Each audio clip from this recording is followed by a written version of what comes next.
തറാവീഹ് നമസ്കാരം ജമാഅത്തായി നിർവഹിച്ചാൽ രാത്രി മുഴുവൻ നമസ്കരിച്ച കൂലി അല്ലാഹു തആല നൽകുമെന്നാണ് മുഹമ്മദ് റസൂൽ സല്ലല്ലാഹു അലൈഹി വസല്ലം നമ്മെ അറിയിച്ചത്. ഇവിടെ നമ്മൾ അള്ളാഹുവിൻ്റെ അനുഗ്രഹത്താൽ നമസ്കരിച്ചു. അള്ളാഹു കബൂലാക്കുമാറാകട്ടെ. ഫലസ്തീനിന്റെ മണ്ണിൽ വേദനിക്കുന്ന കുറേ മനുഷ്യരുണ്ട്. പരിശുദ്ധ റമളാനായിട്ട് പോലും അവിടുത്തെ കുട്ടികളുടെ കരച്ചിൽ ഉയരുന്നു. അമേരിക്ക, ഇസ്രായേൽ, ഇറാൻ യുദ്ധഭീതി ലോകത്ത് നാം കേട്ടുകൊണ്ടിരിക്കുന്നു. അതിൻ്റെ മറവിൽ എല്ലാ ക്യാമറകളും കണ്ണുകളും ശ്രദ്ധയും ഇങ്ങോട്ട് തിരിയുമ്പോൾ ഫലസ്തീനിന്റെ മണ്ണിൽ ജൂത രാക്ഷസ പട്ടാളം അടിഞ്ഞാടുന്നു എന്ന വാർത്ത വന്നുകൊണ്ടിരിക്കുന്നുണ്ട്. ചെറിയ കുട്ടികളെ ഉപദ്രവിക്കുന്നു, സ്ത്രീകളെ ബലാത്സംഗത്തിനിരയാക്കുന്നു എന്ന വാർത്തകളൊക്കെ വരുന്നു. അല്ലാഹു ആലം. അല്ലാഹു ആ മണ്ണിലാളുകൾക്ക് അഭയം നൽകി അനുഗ്രഹിക്കുമാറാകട്ടെ. അല്ലാഹു ഏറ്റവും അർഹമായ രീതിയിലുള്ള ആശ്രയം അല്ലാഹു അവർക്ക് നൽകുമാറാകട്ടെ. ഞാൻ ദീർഘമായി സംസാരിക്കാൻ ആഗ്രഹിക്കുന്നില്ല. സുഹൃത്തുക്കളെ, ഏതാനും ദിവസങ്ങൾ മാത്രമാണ് ഇനി നമ്മുടെ മുന്നിൽ ബാക്കിയുള്ളത്. ഒരു കുഞ്ഞ് ഉമ്മയുടെ തുണിയിൽ പിടിച്ച്, പർദ്ദയിൽ പിടിച്ച് കരഞ്ഞ് ഒരു ചെറിയ കുട്ടിയുടെ ആവശ്യം ചോദിക്കുന്നത് പോലെ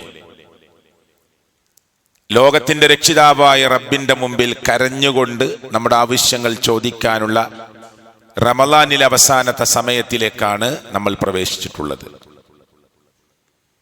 നബി സല്ലല്ലാഹു അലൈഹി വസല്ലം അവസാനത്തെ 10-ൽ ഷദ്ദ മിഅ്സറഹു, തൻ്റെ ഉടുപ്പ്, ഡ്രസ്സ് മുറുക്കി ഉടുക്കും. വഅഹ്യാ ലൈലഹു, രാത്രിയെ ജീവിപ്പിക്കും. വഅയ്ഖള അഹ്ലഹു, തൻ്റെ കുടുംബത്തെ വിളിച്ചുണർത്തും. ഉമർ ഇബ്നുൽ ഖത്താബ് റളിയല്ലാഹു അൻഹു നമസ്കാരത്തിനിടയിൽ ചെന്നുകൊണ്ട് കുടുംബത്തോട് പറയും, അസ്സലാത്ത് അസ്സലാത്ത്, നമസ്കാരം നമസ്കാരം. എന്നിട്ട് പരിശുദ്ധ ഖുർആനിലെ ആയത്ത് ഇങ്ങനെ ഓതിക്കൊണ്ടിരിക്കും. വഅ്മുർ അഹ്ലക ബിസ്സലാത്ത്, നിങ്ങളുടെ കുടുംബത്തോട് നിങ്ങൾ നിസ്കാരത്തെ തൊട്ട് കൽപ്പിക്കണം, നമസ്കാരത്തെ തൊട്ട് കൽപ്പിക്കണം. എല്ലാവരും അത് സ്വീകരിച്ചോളണമെന്നില്ല.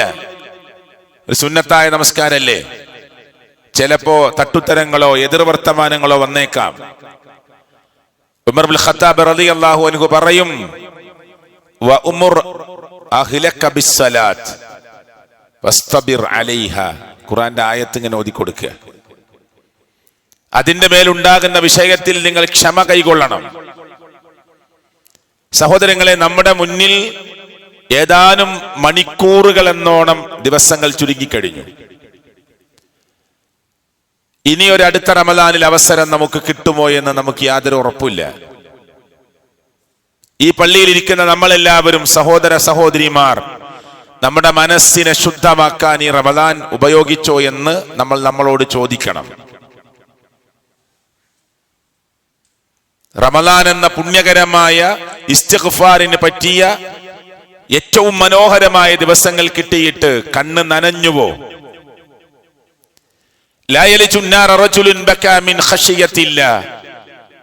അല്ലാഹുവിനെ ഭയപ്പെട്ടുകൊണ്ട് ഒരു മനുഷ്യൻ കരഞ്ഞാൽ അവൻ നരകത്തിൽ പ്രവേശിക്കുകയില്ല എന്നാണ് മുഹമ്മദ് റസൂൽ സല്ലല്ലാഹു അലൈഹി വസല്ലം ഓഫറായി നമുക്ക് നൽകിയിട്ടുള്ളത്. ലാ യലിജു النار رجل بكى من خشية الله حتى يعود اللبن في الرعي.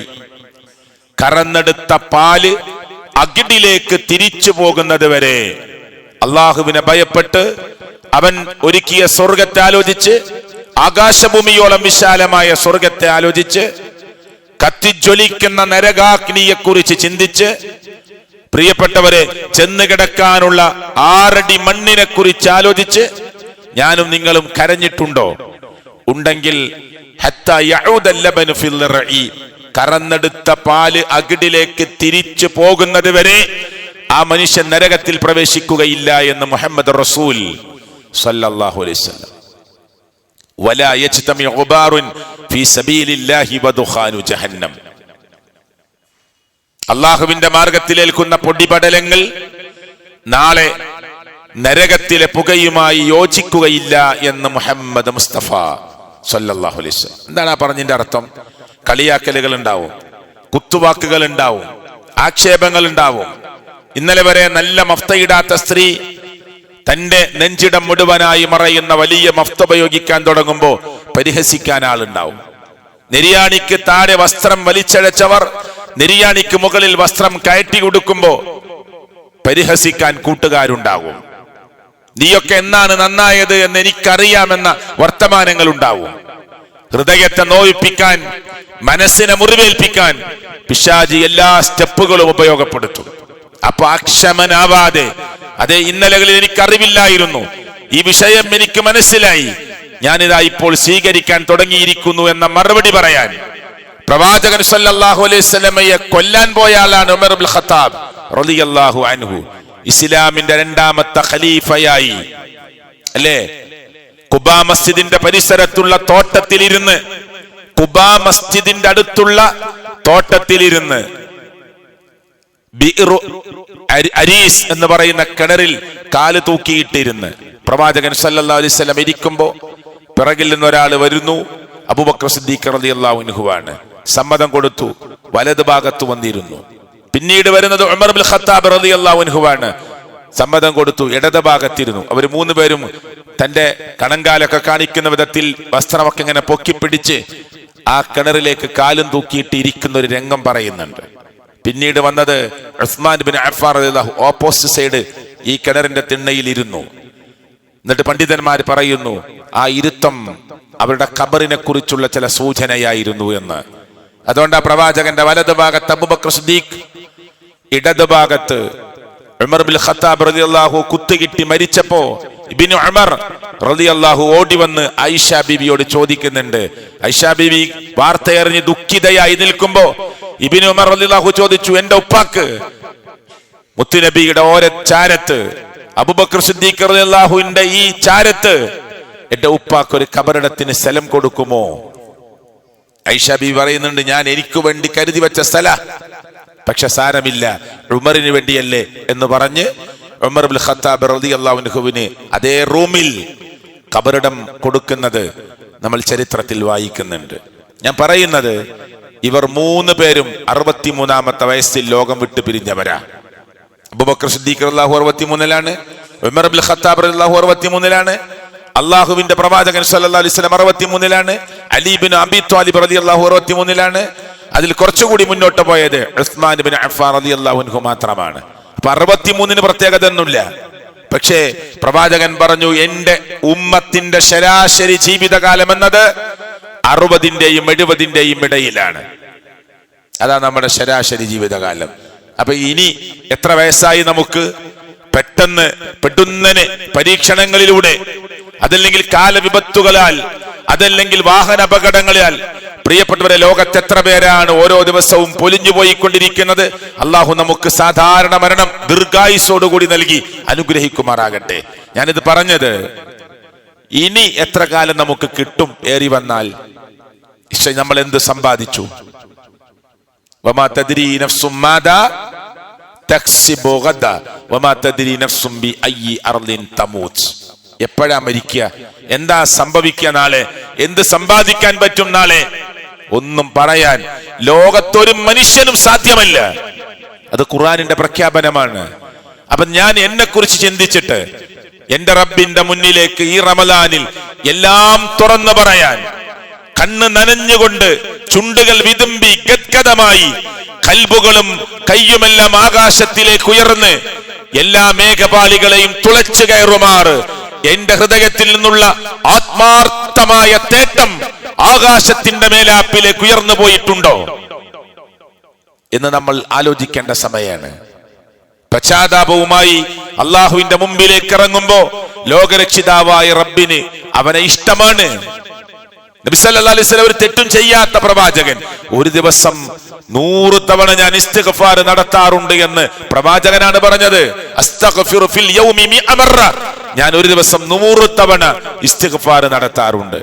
മരുഭൂമിയിൽ ദീർഘദൂര യാത്ര പോയ മനുഷ്യൻ ഒട്ടകപ്പുറത്ത് തന്റെ ഭക്ഷണപാത്രങ്ങളും തനിക്ക് മാറ്റി ഉടുക്കാനുള്ള ഡ്രസ്സും തനിക്ക് ആവശ്യമായ വെള്ളവുമെല്ലാം കെട്ടിവെച്ച് യാത്ര പോയ, ദീർഘദൂര യാത്ര നടത്തിയ യാത്രികൻ തളർന്നപ്പോ മരുഭൂമിയിൽ കണ്ട ഒരു ചെറിയ ചെടിയുടെ ചുവട്ടിൽ വിശ്രമിക്കാനിരുന്നപ്പോ ഉറങ്ങിപ്പോയി.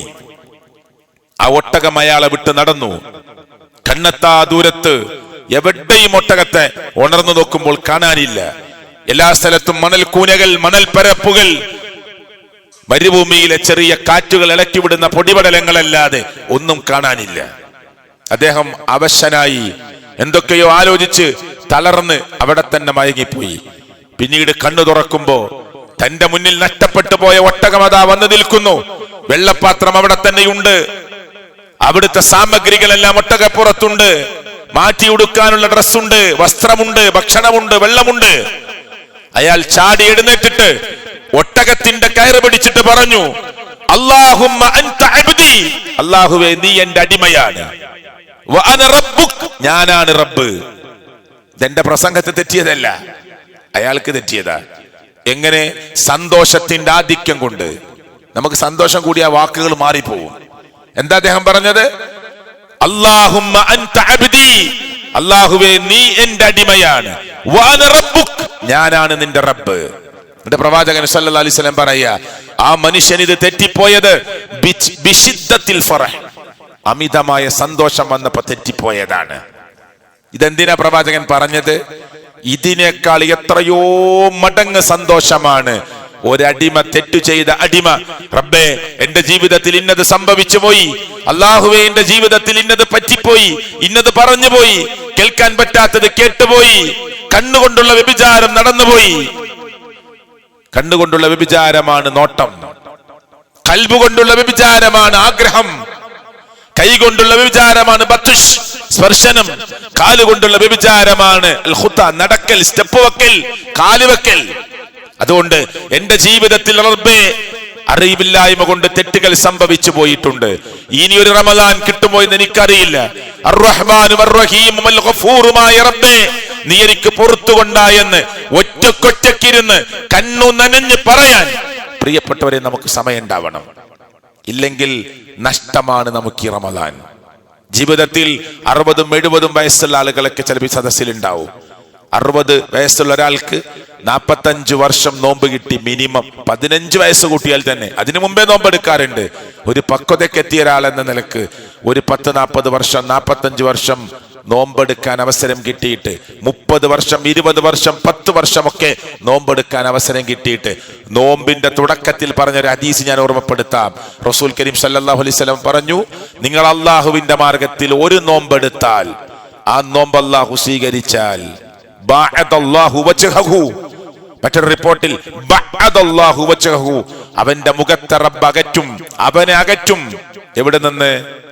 നരകത്തിൽ നിന്ന്. 70 ഖരീഫ, എത്ര കൊല്ലം? 70 വർഷം വഴി ദൂരത്തേക്ക് മാറ്റും. ഒരു നോമ്പല്ല സ്വീകരിച്ചാൽ നരകം എന്ന് പറയുന്ന കത്തിജ്വലിക്കുന്ന അഗ്നികുണ്ടാരത്തിൽ നിന്ന്, ജഹീമിൽ നിന്ന്, ജഹന്നമയിൽ നിന്ന്, ലളയിൽ നിന്ന്, ഹുത്തബയിൽ നിന്ന്, വൈലിൽ നിന്ന്, സഖറിൽ നിന്ന്, നാറിൽ നിന്ന്, നരകത്തിന്റെ 7 കവാടങ്ങളും 7 വിഭാഗത്തിൽ നിന്നും അല്ലാഹു തആല ഓരോ നോമ്പ് കൊണ്ട് 70 വർഷം വഴി ദൂരത്തേക്ക് അവനെ മാറ്റി നിർത്തുമെന്ന് പ്രവാചകൻ മുഹമ്മദ് മുസ്തഫ സല്ലല്ലാഹു അലൈഹി വസല്ലം. നരകത്തിന്റെ 7 കവാടങ്ങളും കൊട്ടിയടച്ച് സ്വർഗത്തിന്റെ 8 കവാടങ്ങളും പ്രിയപ്പെട്ടവരെ തുറന്നു വെച്ചിരിക്കുന്ന ഈ സമയം അവസാന നിമിഷത്തിലേക്ക് പോവുകയാണ്. അതുകൊണ്ട് പ്രവാചകൻ സല്ലല്ലാഹു അലൈഹി വസല്ലം അവസാന മാസത്തിൽ, അവസാന 10-ൽ, ഈ മാസത്തിന്റെ അവസാന രംഗത്ത് പ്രവാചകൻ സല്ലല്ലാഹു അലൈഹി വസല്ലം ധാരാളമായി സൽക്കർമ്മം വർദ്ധിപ്പിക്കുകയാണ്, ധാരാളമായി റബ്ബിന്റെ മാർഗത്തിൽ കൊടുക്കുകയാണ്, ചെലവഴിക്കുകയാണ്, ദീനുമായി ബന്ധപ്പെട്ട ഇത്തികാഫ് ഇരിക്കുകയാണ്. ഖൈമ കെട്ടിയിരിക്കുക പള്ളിയിൽ. പ്രവാചകൻ സല്ലല്ലാഹു അലൈഹി വസല്ലം ഖൈമ, ഒരു ടെന്റ് കെട്ടിയിരിക്കും, അതിന്റെ ഉള്ളിൽ ഇരിക്കുക. ഇങ്ങനെ വരുന്ന ആളുകളൊക്കെ വർത്തമാനം പറഞ്ഞിരിക്കുകയല്ല, മാക്സിമം ഉപയോഗിക്കുകയാണ്. ഹലാലായത് പോലും കുറക്കാനാ പറഞ്ഞത്. ഒരാളെ കണ്ട പരിചയപ്പെടാം, അത് ഹലാലാണ്. പക്ഷെ കുറെ സംസാരം നടത്താതെ പള്ളിയിൽ ഇത്തികാഫ് ഇരിക്കുന്നത്, റബ്ബിനോട് എന്റെ പ്രശ്നങ്ങളെല്ലാം പറഞ്ഞ് പള്ളിയിൽ തന്നെ ചടഞ്ഞിരുന്ന്, പള്ളിയിൽ തന്നെ ഇരുന്നു കൊണ്ട് ദിക്റിലായി, പ്രാർത്ഥനയിലായി, ഖുർആൻ പാരായണത്തിലായി, നിസ്കാരത്തിലായി, ആ ലൈലത്തുൽ ഖദർ എന്ന് പറയുന്ന നിർണയത്തിന്റെ രാത്രിയിൽ മാലാഖമാർ രേഖപ്പെടുത്തുമ്പോ എന്നെ കേട്ടവരെ നമ്മുടെ പേര് അതിൽ ഇബാദത്ത് ചെയ്തുകൊണ്ടിരിക്കുന്ന ഒരാളായി, സ്വതക്ക കൊടുക്കുന്ന ഒരാളായി, അതേ അള്ളാഹുവിന്റെ മാർഗത്തിൽ കരഞ്ഞുകൊണ്ട് സ്വർഗം ചോദിക്കുന്ന ഒരാളായി, റബ്ബിനോട് കരഞ്ഞുകൊണ്ട് നരകത്തിൽ നിന്നുള്ള മോചനം ചോദിക്കുന്ന ഒരാളായി രേഖപ്പെട്ട് കാണാൻ നാം കൊതിക്കണം. അള്ളാഹു അനുഗ്രഹിക്കുമാറാകട്ടെ. ഞാൻ പറഞ്ഞ 15 മിനിറ്റായി, ഇനി നീട്ടിക്കൊണ്ടു പോകുന്നില്ല. സഹോദരങ്ങളെ, റബ്ബിനെ ഓർത്തുകൊണ്ട് നമ്മുടെ മനസ്സ് പിടക്കാൻ, നമ്മുടെ മനസ്സുകൾക്ക് വിറകൊള്ളാൻ സമയമായിട്ടുണ്ടോ? എന്റെ നിസ്കാരം കറക്റ്റാണോ? 5 നേരത്തെ നിസ്കാരം ഈ നോമ്പിലൂടെ ഞാൻ ഇഖാമത്ത് കൊടുത്തിട്ട് ഷോപ്പടച്ച് വരലുണ്ട്. ചിലപ്പോൾ 2 റക്അത്ത് കിട്ടും, ചിലപ്പോൾ 1 റക്അത്ത് കിട്ടും, ചിലപ്പോൾ കിട്ടാറില്ല, ചിലപ്പോ സ്റ്റാർട്ടിങ്ങിൽ തന്നെ വരാറുണ്ട്. അല്ല, ഈ റമദാനിൽ നമ്മൾ കൃത്യമായി ജമാഅത്ത് നിർവഹിച്ചു. ഇനി 11 മാസക്കാലത്തേക്ക് എന്റെ ജമാഅത്ത് പോകാതിരിക്കുവാനുള്ള, എന്റെ ജമാഅത്തിനെത്താനുള്ള, ജമാഅത്ത് നഷ്ടപ്പെടാതിരിക്കാനുള്ള പരിശീലനമാണ് എനിക്ക് നോമ്പിലൂടെ കിട്ടിയിട്ടുള്ളത്. എന്റെ സ്വത്ത് അത് റബ്ബ് തന്നതാണ്. റബ്ബ് എനിക്ക് അനുഗ്രഹമായി നൽകിയതാ, പരീക്ഷണമായി നൽകിയതാ. അതിന്റെ 2.5% കണക്കുകൂട്ടി സക്കാത്ത് കൊടുത്തവനാണ് ഞാൻ. എന്റെ സമ്പത്തിന്റെ ശുദ്ധീകരണം നടത്താൻ എനിക്ക് അല്ലാഹു തആല ഒരു പരിശീലനം നൽകുകയാണ്. ഈ ബോധത്തിലൂടെ, ഈ ക്ലാസ്സുകളിലൂടെ, ഈ പള്ളിയിൽ ഇരിക്കുന്നതിലൂടെ, അള്ളാഹുവിന്റെ ഖുർആൻ പഠിക്കുന്നതിലൂടെ അതിന് സാധിക്കണം. പരിശുദ്ധ ഖുർആനിന്റെ അർത്ഥസഹിതം പരിശുദ്ധ ഖുർആൻ ഒരാവർത്തിയെങ്കിലും വായിക്കാത്തവർ ചക്കരക്കല്ലിലെ ഈ പള്ളിയിൽ ഉണ്ടാവരുത്. സ്ത്രീകളെ, നിങ്ങളുടെ കൂട്ടത്തിൽ ഉണ്ടാവരുത്. ജീവിതത്തിൽ ഒരു തവണ പോലും ഖുർആനിന്റെ പരിഭാഷ ഞാൻ പൂർണ്ണമായി വായിച്ചിട്ടില്ല എന്ന് പറയുന്ന ഒരാൾ നമ്മുടെ കൂട്ടത്തിൽ ഉണ്ടാവരുത്. അള്ളാഹുവിന്റെ ഖുർആനുമായി നിരന്തരമായ ബന്ധം നമുക്കുണ്ടാകണം. സ്വഹാബികൾ ആദ്യ 10 തന്നെ 3 ദിവസം കൂടുമ്പോൾ ഒരു തവണ ഖുർആൻ ഓതി തീർക്കും. എന്നാൽ അവസാന 10 താബീങ്ങളൊക്കെ പറയുന്നത് ഒരു ദിവസത്തിൽ ഖുർആൻ ഓതി തീർക്കുമായിരുന്നു എന്നാണ്. ഉസ്മാൻ ഇബ്നു അഫ്ഫാൻ റളിയല്ലാഹു ഒരു ദിവസം നിസ്കാരത്തിൽ 1 റക്അത്ത് മാത്രം രാത്രി നിസ്കരിച്ചത്. ഖുർആൻ മുഴുവൻ ഓതി. ഒറ്റ റക്അത്തിൽ ഖുർആൻ മുഴുവനും ഓതി. ആര്? ഉസ്മാൻ ഇബ്നു അഫ്ഫാൻ റളിയല്ലാഹു. അന്ന് 1 റക്അത്ത് നിസ്കരിച്ചത്. കാരണം 2ാമത് റക്അത്ത് നിസ്കരിക്കാനുള്ള സമയമില്ല, അപ്പോഴേക്കും സമയം കഴിഞ്ഞു. ഒറ്റ റക്അത്ത് നിസ്കരിച്ചത്. ഖുർആൻ മുഴുവൻ 1 റക്അത്തിൽ ഓതി. അല്ലെ? അപ്പൊ അവിടെയൊക്കെ നിസ്കാരത്തിന്റെ ദൈർഘ്യവും ദീർഘമായ ആ പാരായണവും ഒക്കെ എത്രത്തോളമായിരുന്നു എന്ന് നമുക്ക് മനസ്സിലാകും. നമ്മൾ എവിടെ നിൽക്കുന്നു എന്ന ഒരാത്മ പരിശോധനയ്ക്ക് വേണ്ടി മാത്രമാണ് ഞാൻ ഈ കാര്യം പറഞ്ഞിട്ടുള്ളത്. റബ്ബ് നമ്മെ ചിന്തിക്കുന്ന ആളുകളുടെ കൂട്ടത്തിൽ ഉൾപ്പെടുത്തുമാറാകട്ടെ. നമ്മിൽ നിന്ന് വന്നുപോയ എല്ലാ തെറ്റുകുറ്റങ്ങളും സർവശക്തനായ അള്ളാഹു പുറത്ത് മാപ്പ് നൽകുമാറാകട്ടെ. അള്ളാഹുവേ, ഞങ്ങളുടെ ജീവിതം ധന്യമാക്കാൻ, അള്ളാഹുവേ, നിന്നെ ഓർത്തുകൊണ്ട് ആ സ്വർഗത്തിന് വേണ്ടി ചോദിക്കുവാൻ, നിന്നെ ഓർത്തുകൊണ്ട് നരകമോചനം ചോദിക്കാൻ സാധിക്കുന്ന ഭാഗ്യവാന്മാരിൽ ഞങ്ങളെ നീ ഉൾപ്പെടുത്തണേ അല്ലാ. എല്ലാ ദിവസവും രാവിലെ അല്ലാഹുമ്മ ഇന്നി അസ്അലുക്കൽ ജന്ന വഅഊദു ബിക മിനന്നാർ എന്ന് 3 വട്ടം പറയുന്ന നമുക്ക് അത് സ്വീകരിച്ചുകൊണ്ട് സ്വർഗം നമുക്ക് വേണ്ടി ജാമ്യം പറയുന്ന അള്ളാഹുവിന്റെ ഇഷ്ടദാസന്മാരിൽ അള്ളാഹു നമ്മെ ഉൾപ്പെടുത്തുമാറാകട്ടെ. അള്ളാഹുവെ, ഞങ്ങളുടെ കുടുംബ ബന്ധുമിത്രാദികളിൽ കുറെ ആളുകൾ മരണപ്പെട്ടു പോയിട്ടുണ്ട്. അവരുടെ കബറിടങ്ങളെ നീ വിശാലമാക്കി കൊടുക്കണേ അല്ലാ. ഞങ്ങളുടെ പ്രബോധകന്മാരിൽ, സാധാരണക്കാരിൽ, പണ്ഡിതന്മാരിൽ, ഇതിന്റെ പ്രവർത്തകന്മാരിൽ, അള്ളാഹുവെ, ഈ ആദർശത്തിന്റെ പ്രബോധനത്തിന് വേണ്ടി ഓടി നടക്കുന്നവരിൽ, ഞങ്ങളുടെ പ്രവർത്തകന്മാരിൽ ഒരുപാട് ആളുകൾ സാമ്പത്തികമായി പ്രയാസപ്പെടുന്നവരുണ്ട്, ശാരീരികമായ അസ്വസ്ഥതകൾ അനുഭവിക്കുന്നവരുണ്ട്, മാനസികമായ വിഭ്രാന്തിയുള്ളവരുണ്ട്. അവർക്കൊക്കെ നീ ശമനം നൽകി, ആശ്വാസം നൽകി അള്ളാഹുവെ പരിഹാരം ഉണ്ടാക്കി കൊടുക്കണേ അല്ലാ. കച്ചവടങ്ങളിൽ, ക്രയവിക്രയങ്ങളിൽ നിന്റെ റഹ്മത്തും ബറക്കാത്തും നൽകി നീ അനുഗ്രഹിക്കണേ അല്ലാ. അള്ളാഹുവെ, ലൈലത്തുൽ ഖദർ ഈ വർഷത്തിൽ പ്രസവനെ കഴിഞ്ഞിട്ടുണ്ടെങ്കിൽ അതിൽ ഞങ്ങളെ ഉൾപ്പെടുത്തിയിട്ടുണ്ട് എന്ന് ഞങ്ങൾക്ക് നാളെ മനസ്സിലാകുന്ന വിധത്തിൽ റബ്ബേ വലിയ പ്രതിഫലം ഞങ്ങൾക്ക് നീ പ്രദാനം ചെയ്യണേ അല്ലാ. ഇനി വരാൻ പോകുന്ന ദിവസമാണെങ്കിൽ അതിൽ ഞങ്ങളെയും ഉൾപ്പെടുത്തി അള്ളാഹുവെ നീ അനുഗ്രഹിക്കണേ അല്ലാ. അള്ളാഹുവെ, നിന്നോട് വീണ്ടും വീണ്ടും ചോദിക്കുന്നു, ലോകത്തിന്റെ നാനാഭാഗത്ത് മുസ്ലിമായതിന്റെ പേരിൽ മാത്രം വേദനിക്കുന്ന ഞങ്ങളുടെ സഹോദരങ്ങൾക്ക്, സഹോദരിമാർക്ക് അഭയവും ആശ്രയവും നൽകി അനുഗ്രഹിക്കണേ അല്ലാ. ലോകത്തിന്റെ എവിടെ വെച്ച് മരിക്കേണ്ടി വന്നാലും ലാ ഇലാഹ ഇല്ലല്ലാ എന്ന കലിമത്തു തൗഹീദ് ഉച്ചരിച്ച് മരിക്കാനുള്ള ഭാഗ്യം ഞങ്ങൾക്ക് നീ പ്രദാനം ചെയ്യണേ അല്ലാ. അല്ലാഹുമ്മ ഗഫിർ ലിൽ മുഅ്മിനീന വൽ മുഅ്മിനാത്ത് വൽ മുസ്ലിമീന വൽ മുസ്ലിമാത്ത് റബ്ബനാ തഖബ്ബൽ മിന്നാ ഇന്നക അൻതസ് സമീഉൽ അലീം. اللهم خلص قلوبنا من الرياء اللهم خلص قلوبنا من النفاق اللهم خلص قلوبنا من الشرك والكفر آمين آمين برحمتك يا أرحم الراحمين. السلام عليكم ورحمة الله وبركاته.